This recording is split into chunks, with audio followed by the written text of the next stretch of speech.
چہرہ خوبصورت بنانا ہے تو شہد اور دودھ چہرے پر لگائیں۔ حمل کے دوران تکلیف ہو تو سرسوں کے تیل سے پاؤں کی انگلیوں پر مالش کریں۔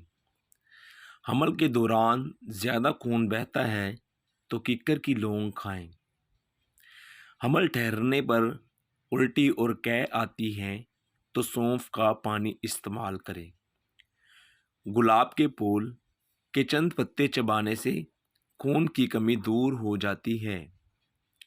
جو عورتیں تنگ کپڑے پہنتی ہیں ان میں پیشاب کی انفیکشن کا مسئلہ ہو جاتا ہے۔ زیبرا کو دیکھنے سے بھینگا پن دور ہو جاتا ہے۔ بکری پالنے سے دل نرم ہو جاتا ہے۔ بھیڑ کو پالنے سے ہمت پیدا ہوتی ہے۔ بطخ کے انڈے کھانے سے جوانی دوبارہ آتی ہے۔ طوطے کو دیکھنے سے بینائی کبھی کمزور نہیں ہوتی۔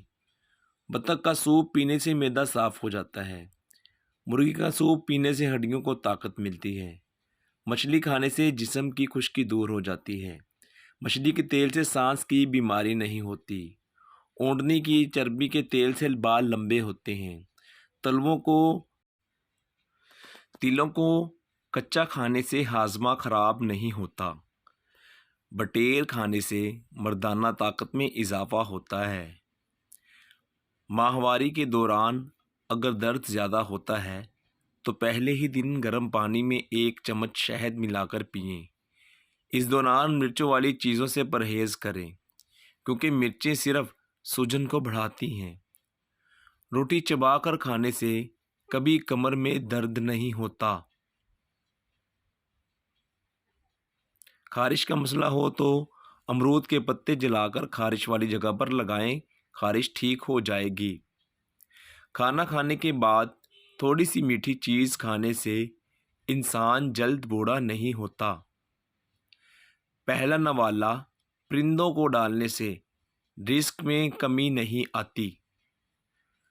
اگر وزن کم کرنا ہے تو 3 چیزیں پیٹ بھر کر کھائیں۔ نمبر 1 کھیرا، نمبر 2 لیمو اور نمبر 3 بند گوبھی کے پتے۔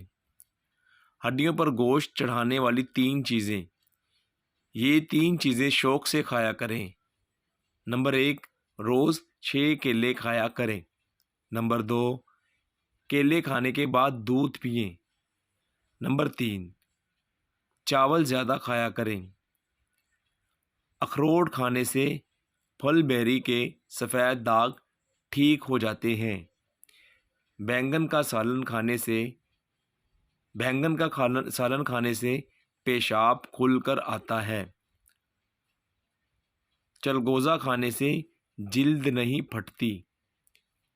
گرم بھاپ سے جسم کا کوئی حصہ جل جائے تو کچا آلو رگڑیں، آبلہ نہیں بنے گا۔ جو ٹھنڈا پانی زیادہ پیتا ہے اس کے دانت جلدی خراب ہو جاتے ہیں، اور جو پانی کم پیتا ہے اس کے گردے جلدی خراب ہو جاتے ہیں۔ مزید ویڈیو کے لیے JRY TV کو کریں سبسکرائب۔ شکریہ۔